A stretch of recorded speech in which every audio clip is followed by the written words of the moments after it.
Chapter 1. A war begins. First Shemachludi of Womi, 908. Second week of Eranyahos. The sound of arguments filled the room as Princess Silenda of Quinia sighed. On one side of the argument was her mother, the queen, also named Silenda. Traditionally, the firstborn daughters of their house were given that name. The other side was Lady Quinia, her godmother, the spy master, and the Lady Soledo, all titles that had often belonged to the same person. They were usually very calm people, Lady Quinia in particular being very good at controlling her emotions. But they had the uncanny ability to bring out the worst side of each other. The responsibility of mediating between them and between the current and former queen most often fell to Princess Silenda, the only thing her mother agreed with the other two on. King Ridero, as usual in these situations, stared ahead like nothing was happening, trying not to get in either woman's way and wishing he could leave. Usually, he would get out of there as soon as he could. Unfortunately, this meeting concerned the military, of which he was the head.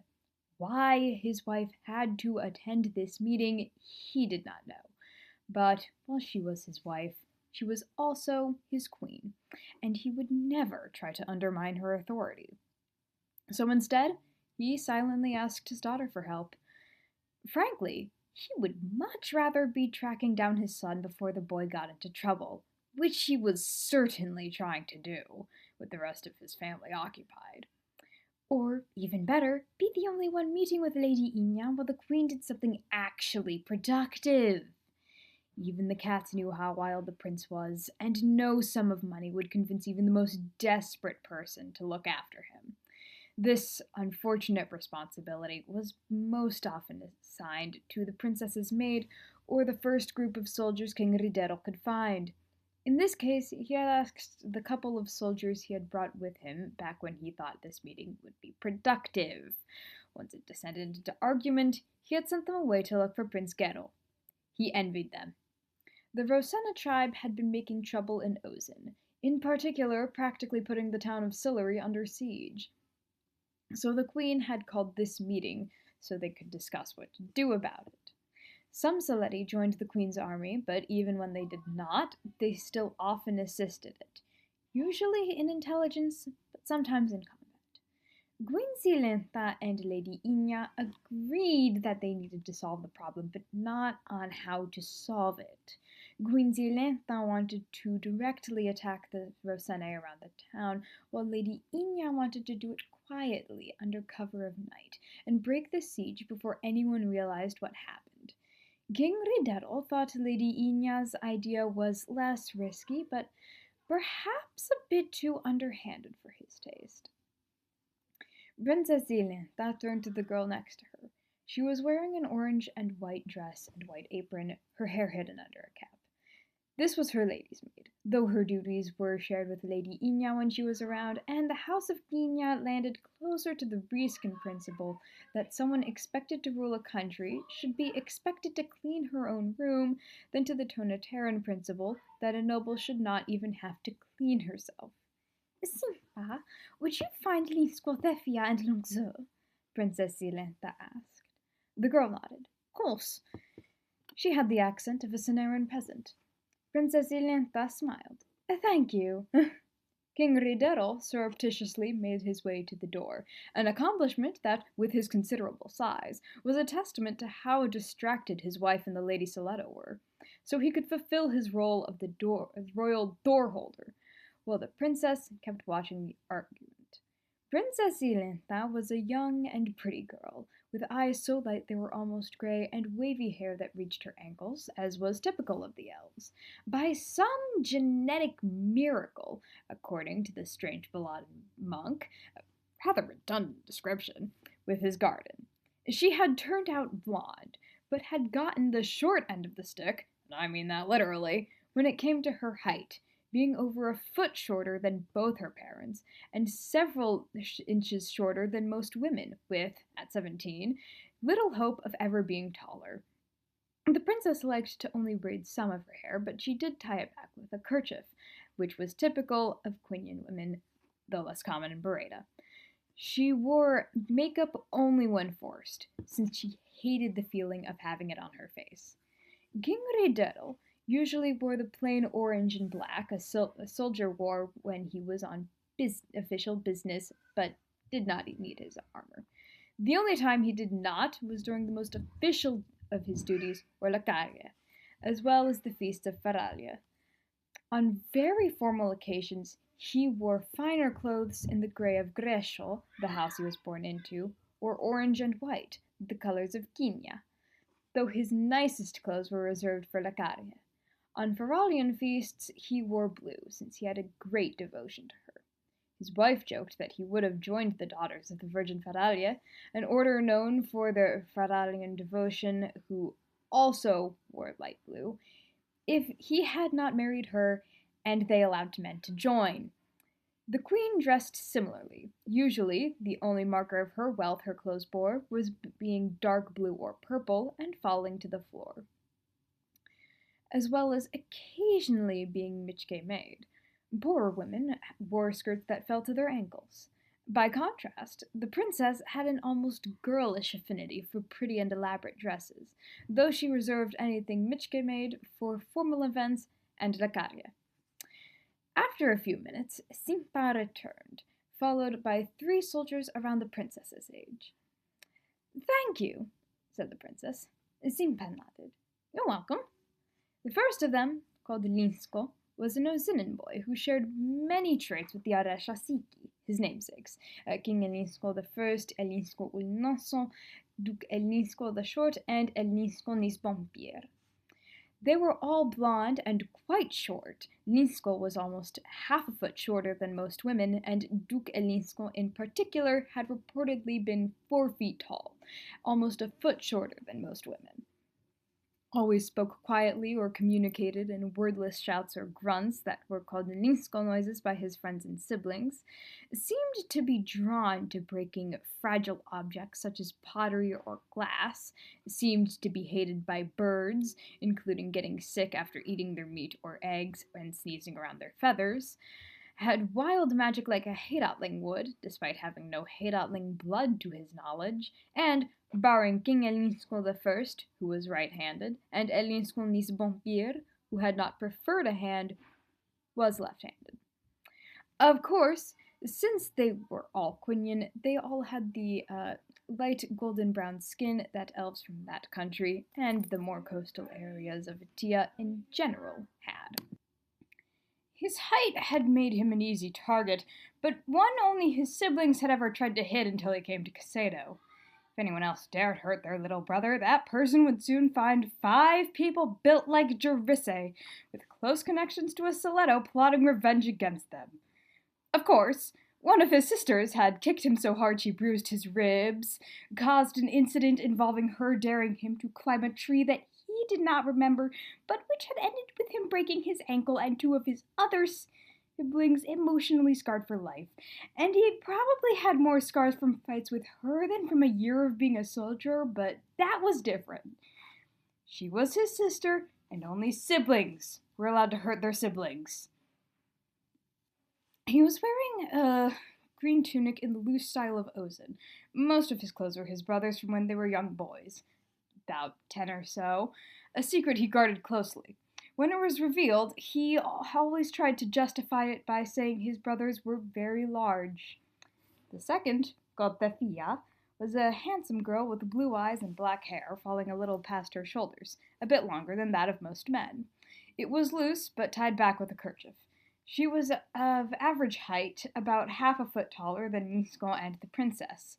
Like Elinsco, she was dressed in the style of Ozin, though she was wearing light blue.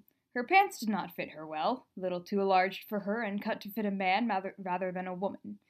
All her pants were like that, as they had once been her father's, and, him being dead, she had never had the heart to alter them beyond making sure she would not trip over them. Despite her ill-fitting clothing, Elinsco, though he would never admit it to anyone, including himself, thought she was the most handsome girl he knew, and she thought something similar about him, though she would also never admit it. The third, called Lanceux, was another boy with blue eyes and light red hair that was too short to look suitably Quinian, but not so short as to look Tonateran, which should one replace Tonateran with Elaine was an excellent metaphor for the situation of him and his home province. Under a brown hat. He was also of average height, Elinsco just barely making it past his neck, and was wearing green, but in the more form-fitting style of Sonera, though he was not Soneran. Technically, the nickname should have been formed as L'Onsquezeux, but there were few Beradans left who could remember when people had to learn Alayan and pronounce 4 consonants in a row. Their dialect liked its consonant clusters, not all of them. "Good morning," said Princess Silenda. She did not entirely know why she had become friends with them. She had seen Nisco and just knew she wanted to be friends with him, similar to how she thought that every noble's uncle was plotting to take his title, and to befriend him was to befriend Thefia, whom he had known since childhood, and whose parents were his godparents, and vice versa, and later Lanceux, whom they had befriended because no one else would except another girl named Conzi, who was solitary and spoke less than Nisco. "Good morning, Princess," said Lanceux. He indicated the argument. "I'm guessing that's why we're up here." He spoke with a largely Ozinin accent, but he still trilled his R's, while the Ozinin R was made in the back of the mouth by the throat, and had some of the Elayan-like short vowels from his original Beredan accent. Since he was around friends, he let more of it through. Being Beredan outside of Bereda, unless one was very good at accents and richer than the Queen, especially in somewhere like the military, which was mostly dominated by the high and middle classes, was like being Quinian and hopping into the middle of a high-class Tonateran party with your hands tied behind your back and your feet tied together, wearing bright red in a very Quinian style, and wearing a sign that said Mitratea Gignatapet, except you were killed socially instead of being sold into slavery. Between being Quinian and not having free hands or feet, half the work would be done for them already. Quinian diplomats to Leda and Tonatera had to wear signs telling people not to sell them into slavery. Strangely, their company always seemed to gain a few members during their time there. Now, that sentence could either be translated as your mother was a Quinian or your mother was a slave, since Gignatus, the masculine of Gignata, meant both.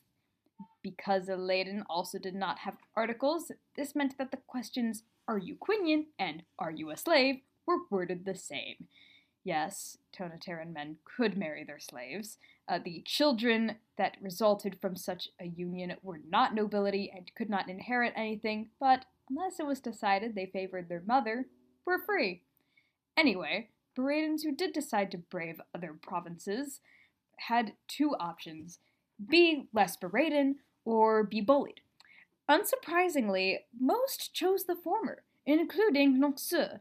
Well, he did on some things, but on others he stubbornly refused to change. He dressed like a Soneran, tried to speak like an Ozinin, and started going by just Lanceux instead of his full name, Lanceux, because the only thing more Beradan than having a nickname that ended in a U with an accent was having 2 names, and he had never exactly been happy about his second name meaning either pink or rose. However, Lanceux refused to learn to read and write beyond recognizing his name, though that was also out of spite for his grandfather. Never gave up on going by Lanceux instead of something that sounded more northern, like Lansco or Lanscosico, though he went by Elinsco or just used his full first name when he wanted to hide his origins from strangers, and went to the Elaine chapel on the edge of town rather than one of the Quinian churches. Now, shockingly, most Quinians were part of the Quinian Rite, the religion that the Adelicites had brought over to Atia after the Dodechia and some of the Natia were driven from their homeland by the invading Thalites, though no one knew where the Dodechia had ended up. However, there had been a schism between northern countries like Quinia and Riska and southern countries like Ela and Satslav causes of which we sadly do not have time to explain, resulting in the Quinian Church and the Elean Church. They had reunited, but the Eleans had kept their unique aspects, such as married priests and their elaborate marriage traditions. Despite the two now being in full communion with each other, and it having never been an official position in any sense, some held that the Eleans were heretics. While Boreda was as Quinian as nobles with 6 last names, many there were part of the Elean Rite. Of course, this meant many northerners simply thought they were all Elean Rite. Anyway, Thefia aside, my goodness, can they agree on anything? I don't know if that's a serious question or not, Nisco said. It seems like all they ever do is argue. Princess Silenda sighed. I know. It is not the what they agree on, but the how, and Musika is quite stubborn. You'd think a queen would be more willing to compromise, said Lonxu, almost without thinking. Nisco nodded. Instinctively, Lonxu stiffened, looking around for glares, even though he knew almost no one else was around. Despite the actions of Elinsco Bombir, the 4th and latest known Jarissa King, who had almost single-handedly saved Riska, Quinia, and Ella from the Mad King of Riska and the Jarissa King, and helped Queen Silenda the Restorer make the military an actually effective force again, and then immediately gone back to Boreda because he was tired of the constant tide of rude comments, Boreda was still thought of as not being very loyal to the crown. Part of this could have been because it had been part of Ella until just before the time of Elinsco Bombir, and the rest was probably because, before marrying him, his wife, Ilzisnia Dekra, was, as the name suggested, a feared criminal. She practically ran the entire province, to the point that some in Boreda sometimes spoke as if it were a separate country, which did not help their reputation. She eventually gave it up because the cutthroat life of crime became too much for her, and because Elinsco refused to marry a criminal. Now, of course, her right-hand man, or Michka, Bras Dekro, had been from Ozen, but nobody needed to mention that. Also, Princess Silenda's great-grandmother was the sister of the Duchess of Boreda, and her union with the king had been solidified Boreda's reunion with Quinia, but this was also something that did not need to be mentioned. It could also be over some jealousy of Mizisnon Nesnicier growing a mercantile empire before he turned 15, which still persisted as he neared 65. Lesia was technically the youngest province, but it had also technically never left Quinia. It had, instead, been ruled by pirates for much of the time since the reign of King Varilino the Gambler. For some reason, Boreda was made fun of more. Now, the Jarissa King was the last known Rojasico. He was born in 615, but when he was 5, his mother, the Queen of the Jarisse, and his father had died of dysentery, leaving his father's sisters to raise him. His aunts were known for being not exactly the most morally upstanding women, and because of their influence, he became hungry for power and decided to overthrow King Luchon IV. The aftermath started the Great Jarissa War, since, though everyone agreed that King Luchon was not a very strong ruler, especially compared to his father, they also thought that taking a throne that was not yours was wrong. He was eventually defeated by Queen Silenda of 100 Years, but had somehow returned in 853, when he was defeated by Elinsco Bombir. Princess Silenda nodded sadly. You would. I wish my maternal figures were not constantly at each other's throats. Lady Quinia gets along fine with Silenda, at least better than the Queen does, said Lonxu.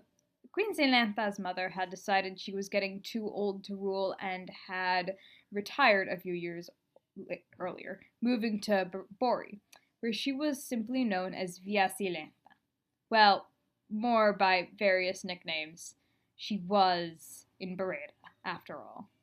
That does not say much, and Masika has perhaps the fiercest arguments with Musika, and the most repetitive.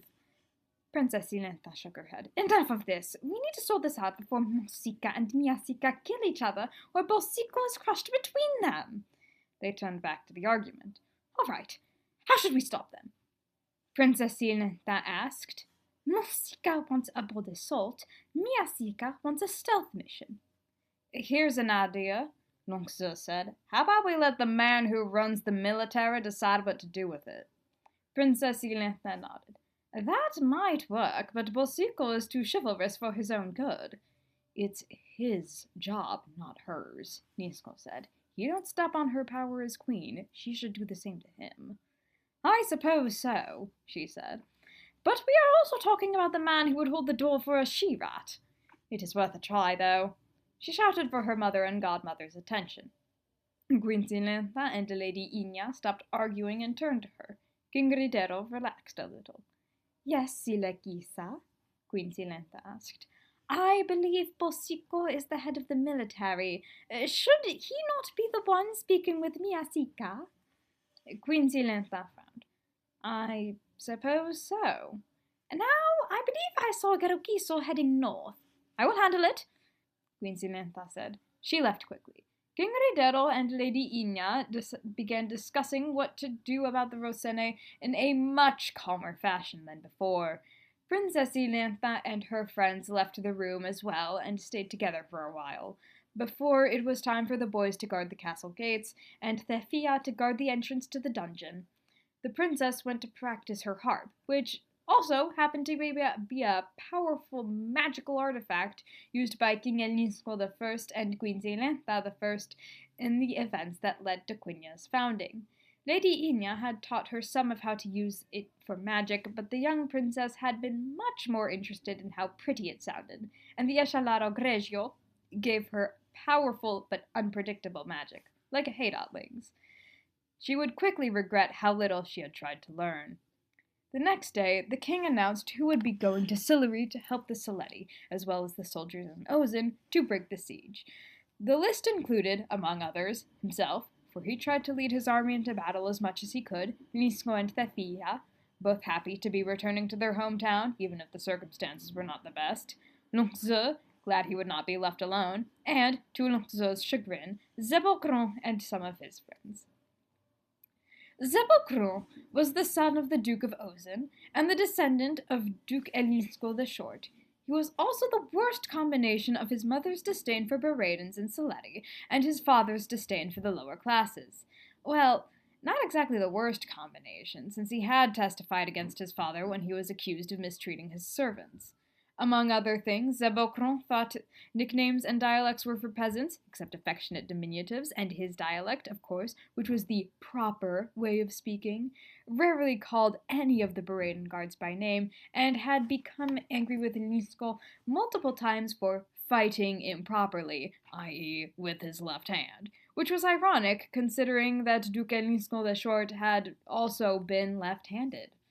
He hated being called Zebocron as opposed to his full name, or full name and title, but had never been able to rid himself of the nickname, probably in part due to exactly that insistence. His name was ironic, though. Names ending in Zebo were considered the poor man's version of names ending in Delo, like Iva Zebo compared to Eva Delo, or Isa Zebo compared to Misadelo. It was said his mother had named him that because she and her husband were arguing and she wanted to spite him. There was a related rumor that caring for her son had not been the whole reason behind her lack of public appearances after he was born. There was a similar rumor about Zebocron's lack of public appearances after he testified against his father during his trial, and why he had gone to Sonera instead of staying in Ozen, or even becoming a soldier in the first place. Thefia, whose father had worked for the Duke for some time, did not know if these were true, but did not think it would be out of character. Nongzi sighed. "This'll be fun," he muttered. Thefia put a sympathetic hand on his shoulder. "It won't be as bad as you think, Nonscozisho," she said, in a tone she might use to comfort a nervous little boy. Linsco nodded in agreement. He grimaced, glancing around warily, as he did whenever Thefia and Linsco used Beraden diminutives where others could hear them. "That's what you say every time," he said. She crossed her arms and looked at him. People comparing her to their mother was an annoyingly common occurrence. The irony, of course, was that in doing this she ended up looking like her mother. He glanced at her. Her expression softened, and she smiled. The king's presence was a double-edged sword. On the one hand, Zebocron and his friends could not do anything too terrible to him. But on the other, Longuezeux could not retaliate in his preferred manner, yelling, usually in dialect. Yelling, especially in dialect, did not particularly help how they thought of him, but neither did just letting his anger simmer. Most of them were nobles, and they thought that yelling was an uncivilized method of retaliation, and shared Zebocron's opinion that dialect was for peasants, unless it was theirs. But they also thought that he ought to defend his honor. The night before they were to reach Old Sillery, King Ridero led his soldiers in 5 decades of the Faralia Shkirnie, a Faralian devotion and the main type of Quinian Rite prayer beads, as he always did on the eve of battle. Well, not always 5 decades. There could be anywhere from 5 to 20, depending on how one was feeling. They met the Soledo about 2 days after they left, just outside Old Sillery, a well-hidden village beneath a cliff. The Soledo's reputation for stealth and mystery was not unfounded. When they did not want to be found, it was nearly impossible to do so. It made joining monastic orders founded by Soledo ridiculously hard, especially for Solendites. Elinsco's Bombir had only found it because he had gotten badly injured and the Soledo had found him. Lady Quinia was there, of course, in dark Soledo armor, her graying blonde hair covered by a dark gray scarf. She was accompanied by her strongest fighters. Most of them had the same white blonde hair, covered or pulled back somehow, but a few had darker hair, which was still covered or pulled back. One girl, a couple years past 20, was wearing a purple scarf, which struck the soldiers as unusual. A few were even jealous of it, or angry that someone like her would wear something like that. Together, the soldiers and Soledo went to the Sillery. Elinsco and Thefia fought side by side. Elinsco, with his small size, relied on speed and evasion, dodging the slower attacks of his larger opponents and taking advantage of the fact that there was less of him to hit. Thefia's way of fighting was almost Soledo-like, focused more on outsmarting her opponents than overpowering them, fooling their senses so they would not see her coming until it was too late to stop her, though adapted to the more direct approach preferred by the soldiers. A Roseno jumped on Thefia, almost knocking her over. She turned her attention to him, and they began to fight. Like many Rosene, he was a formidable fighter, and she did not see the knife until it was too late. It flew through the air, not aimed at the Roseno, but at Thefia. It did not hurt her, glancing off her armor, but it did distract her. The Roseno took his chance and attacked, pinning her down and raising his spear. Elinsco knocked him off her and took up the fight, while Thefia looked at the knife. She noticed something strange about the blade. It appeared not to be in the thin, elegant style of the Michki, but instead the compact, lightweight style that the Soledo favored, made for flying quietly and piercing armor. She frowned, then was jolted from her thoughts by another Roseno jumping at her and Elinsco fighting him off. She looked up, then returned to the battle. The fighting dragged on. The Rosene were eventually driven from the town, but just barely. It was not just Thefia who had been attacked, seemingly by her allies, but many of both the Queen's soldiers and the Soledo. Lady Quinia, would you care to explain why your warriors were attacking mine? King Ridero asked once things had calmed down. His voice was calm and even, as it almost always was. He did become angry, of course. He was now, but he was good at not showing it. Lady Quinia smiled, though she, too, was angry. I was just about to ask you the same question, King Ridero. I must speak with the Queen. Elinsco, Longuezeux, and Thefia exchanged glances.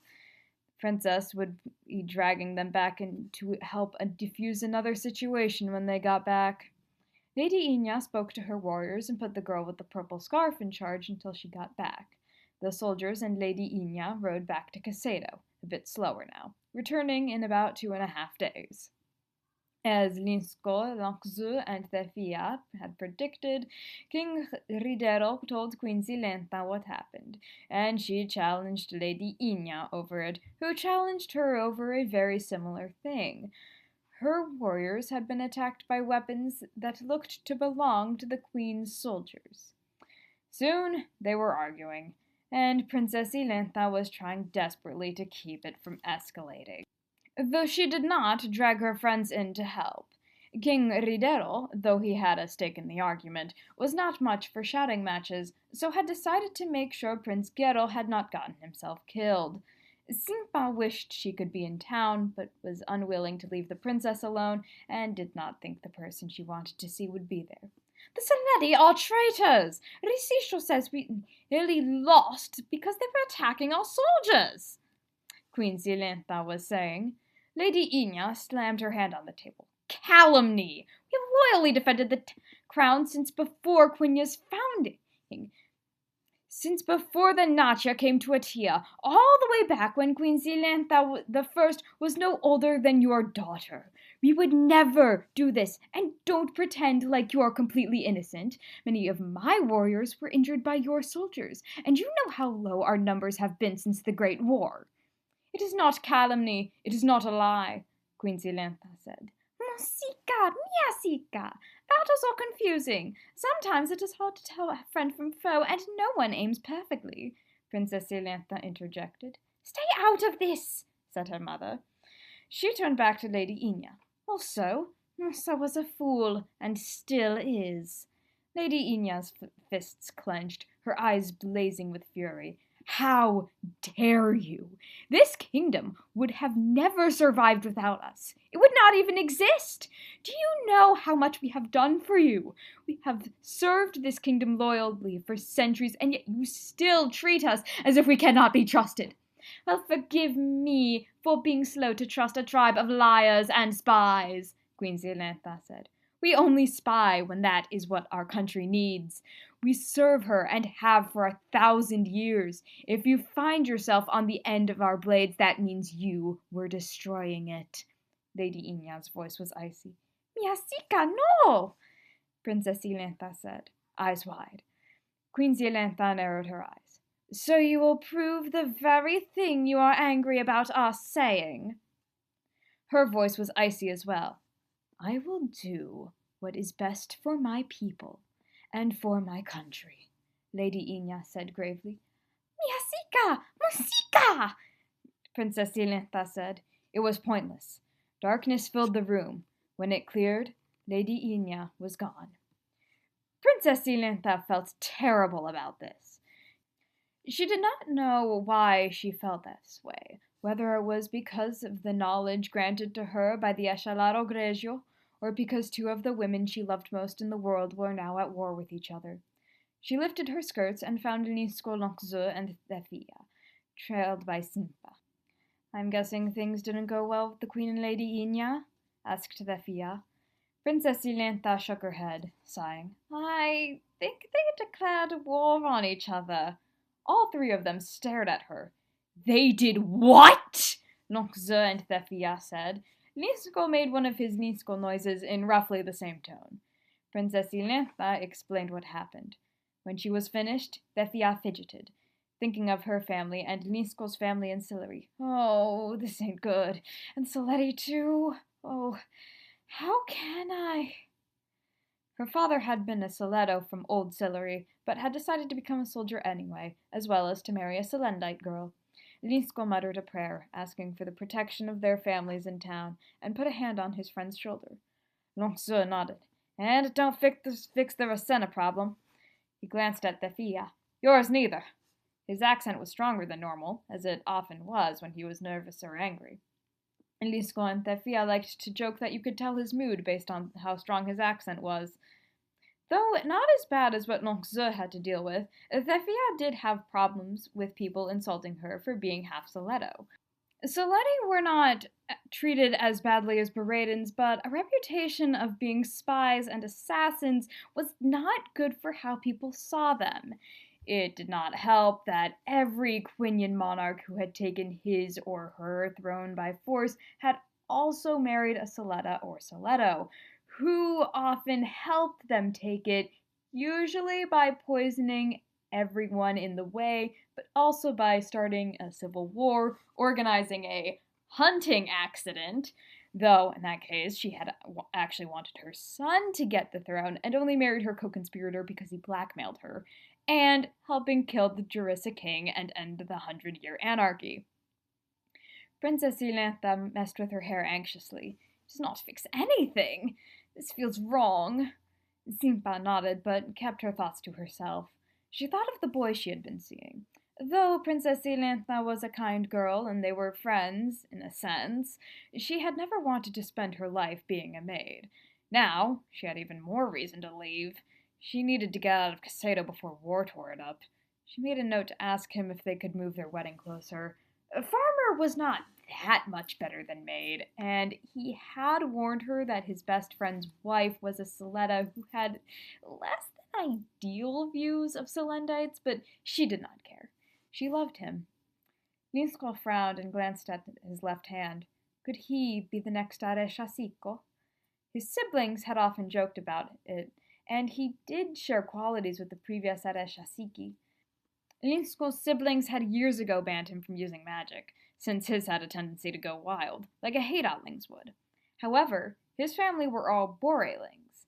It would not make sense for 2 Borelings to give birth to 5 Borelings and then suddenly have a Heidatling son, though the strange little Baladin with his vegetables thought it could be possible, if unlikely. If he was the Jarissa, well, they had seen with Elinsco Ulnoso that the Dark Lord had not been joking when he cursed the first king and queen, or maybe his words had no power and Sio just saw an excuse to make things more exciting, as he would say. Either way, it meant trouble. It was well known that Princess Silenda was the Grejisica, so if he were the Jarissa, that would not mean anything good for the kingdom.